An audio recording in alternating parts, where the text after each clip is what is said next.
किसी का पुत्र चला गया है। बहुत दुखद समाचार है, बहुत व्यथित हैं। मैं निरंजनी अखाड़े में जब अभी आया तो मैं अभी अपने सभी महामंडलेश्वर साथियों से कह के आया कि आप लोग यहां से ये अनाउंस मत करिए कि ऐसा हो गया है। आप लोग धीरे धीरे अपने भक्तों को कहिए कि वो अपने अपने कैंपों में लौटें, क्योंकि एक साथ अगर हम वहां भी कह देंगे कि स्नान रद्द हो गया है तो लोग एकदम वहां भी भगदड़ मचने की आशंका है और प्रशासन पूरी तरह फेल हो गया है। निकम्मा प्रशासन, सिर्फ तुष्टीकरण की नीति में ये प्रशासन लगा रहा कि कोई भी वीआईपी आए सिर्फ उसकी सेवा में लगा रहा। मैंने देखा कि जो भी वीआईपी यहां आया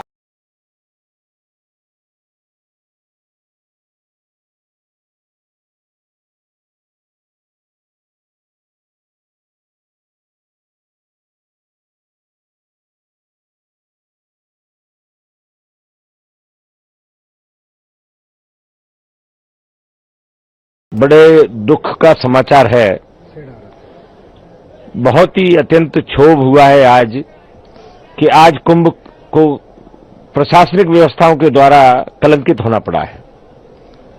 पिछले स्नान के बाद भी हम सब अखाड़े वालों ने पूरे प्रशासन को सचेत किया था और प्रशासन जब ये आंकड़ा देख रहा है कि 50 करोड़ आने वाले हैं, 40 करोड़ आने वाले हैं, जब प्रशासन का ये अनुमान था तो उसको सेना के हवाले कुंभ को क्यों नहीं किया गया, यहां प्रश्न विचारणीय है।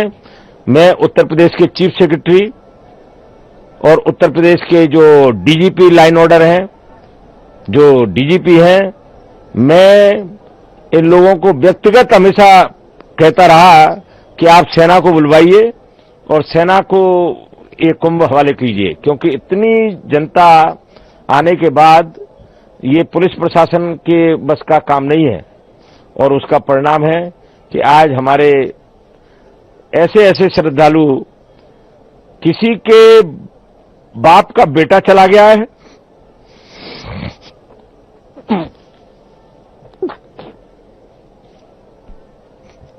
किसी का पुत्र चला गया है। बहुत दुखद समाचार है, बहुत व्यथित हैं। मैं निरंजनी अखाड़े में जब अभी आया तो मैं अभी अपने सभी महामंडलेश्वर साथियों से कह के आया कि आप लोग यहां से ये अनाउंस मत करिए कि ऐसा हो गया है। आप लोग धीरे धीरे अपने भक्तों को कहिए कि वो अपने अपने कैंपों में लौटें, क्योंकि एक साथ अगर हम वहां भी कह देंगे कि स्नान रद्द हो गया है तो लोग एकदम वहां भी भगदड़ मचने की आशंका है और प्रशासन पूरी तरह फेल हो गया है। निकम्मा प्रशासन, सिर्फ तुष्टीकरण की नीति में ये प्रशासन लगा रहा कि कोई भी वीआईपी आए सिर्फ उसकी सेवा में लगा रहा। मैंने देखा कि जो भी वीआईपी यहां आया सिर्फ प्रशासन उसकी जी हजूरी में लगा रहा। इसके अलावा इस प्रशासन को इस कुंभ से कोई मतलब नहीं था, किसी भी व्यवस्था से कोई मतलब नहीं था। और जब 25 बार हम सारे अखाड़े मिलकर कह रहे थे कि सेना के हवाले इस कुंभ को कर दीजिए, हमारे देश में सेवाभावी लोगों की कमी नहीं है। अगर ये सेना के हवाले कुंभ हो जाता तो मुझे नहीं लगता कि इतना बड़ा हादसा होता। बहुत दुख है, बहुत दुख है, बहुत दुख है। अखाड़ों ने क्या निर्णय लिया? देखिए, अखाड़े तो जो प्रशासन व्यवस्था कहती है उसके अनुकूल चलते हैं। हम सब लोग संवैधानिक व्यवस्था में विश्वास करते हैं और संवैधानिक व्यवस्था के तहत इस मेले की जवाबदारी जो है प्रशासन की है, जो भली भांति इसको संपन्न कराए। और मैं महामंडलेश्वर स्वामी प्रेमानंदपुरी निरंजनी अखाड़ा पूरे देशवासियों को ये कहना चाहता हूं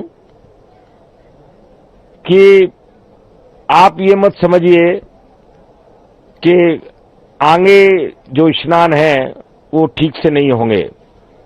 स्नान सब ठीक से होंगे और माननीय प्रधानमंत्री जी का संदेश आ गया है कि सेना के हवाले कुंभ को किया जा रहा है। महामंडलेश्वर स्वामी प्रेमानंदपुरी निरंजनी अखाड़ा, अर्जी वाले हनुमान, उज्जैन। किस तरीके से आप लोगों ने डिसीजन लिया है? बहुत बहुत आशीर्वाद साधुवाद। आपने देखा होगा इस समय हमारे जितने भी अखाड़े हैं सभी सिंहासनों पे विराजमान थे और हमारे हजारों की संख्या में नागा संत अपने अस्त्र शस्त्र लिए हुए स्नान के लिए जा रहे थे। जब हमें ये सूचना मिली कि कुछ हुआ है, इसीलिए हमने जनहित को देखते हुए निर्णय लिया कि आज का स्नान निरस्त किया जाए और बसंत पंचमी का स्नान हम करें। तो आज क्या सभी अखाड़ा के जितने भी अखाड़े हैं वो सभी स्नान नहीं करेंगे, सबका निरस्त किया गया? नहीं, देखिए मुझे जो जूना अखाड़े से बात हुई थी, मुझे आह्वान अखाड़े से बात हुई थी, अग्नि अखाड़े से बात हुई थी, सबके फोन आए थे। सबने निर्णय लिया है कि हम जनहित को देखते हुए और करोड़ों की संख्या में जो श्रद्धालु प्रयागराज में है इनको देखते हुए आज का स्नान हम रद्द करते, निरस्त करते हैं। आपको क्या वजह बताई है? क्या प्रशासन से बातचीत हुई है? क्या आला अधिकारियों से आपकी बातचीत हुई है? नहीं, हमारी कोई वार्ता नहीं हुई है। जब हमने सुबह जब हम स्नान के लिए निकल रहे थे, हमने समाचार देखा, मीडिया में आ गया कि कुछ हुआ है, जो आपको भी ज्ञात है, सबको ज्ञात है। इसीलिए हमने देखा कि क्राउड बहुत है और हम देख रहे 2 दिन से कि प्रयागराज में पूर्व पश्चिम उत्तर दक्षिण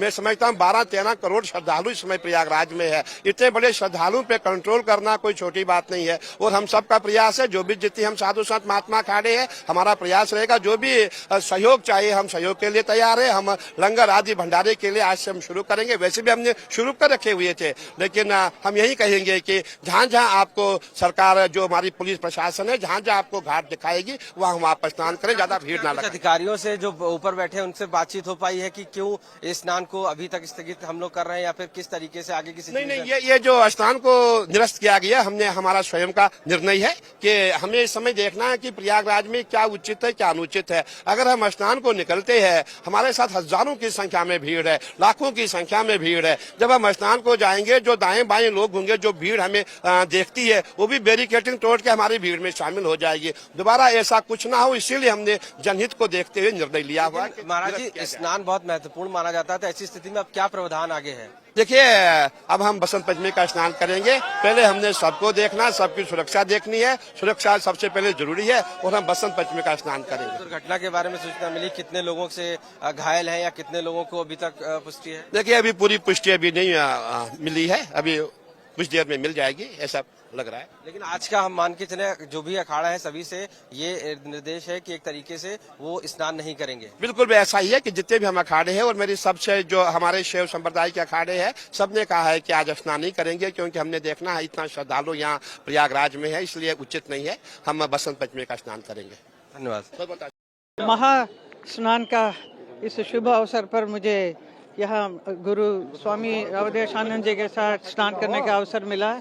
ये मेरा सौभाग्य है, बहुत ही अच्छा लगा है। इतने करोड़ों लोग आए हुए हैं यहाँ, मुझे भी यहाँ पे स्थान मिला नहाने का। धन्यवाद। दिवंगत आत्माएं हैं, उनकी आत्मा के मोक्ष के लिए और जो घायल हैं उनके स्वस्थ होने की प्रार्थना के साथ हमने यह पवित्र तीर्थ में स्नान किया है, संगम में स्नान किया है। और ये जो कुंभ है इसका पारमार्थिक अर्थ बहुत ऊंचा है और इसलिए हम आज हमारे जूना पीठाधीश्वर जी की सन्निधि में यहाँ पर स्नान करते हुए सारे राष्ट्र के और विश्व के कल्याण के लिए प्रार्थना के साथ आज हमने बहुत ही सांकेतिक रूप में ये स्नान किया है, क्योंकि एक बड़ी दुखद घटना होगी, इसलिए इसको महोत्सव का रूप नहीं दिया है, इसको एक अनुष्ठान के रूप में संपन्न किया है। अखाड़ा परिषद और सभी पूज्य संतों ने मिलकर ये निर्णय लिया कि हम अमृत स्नान,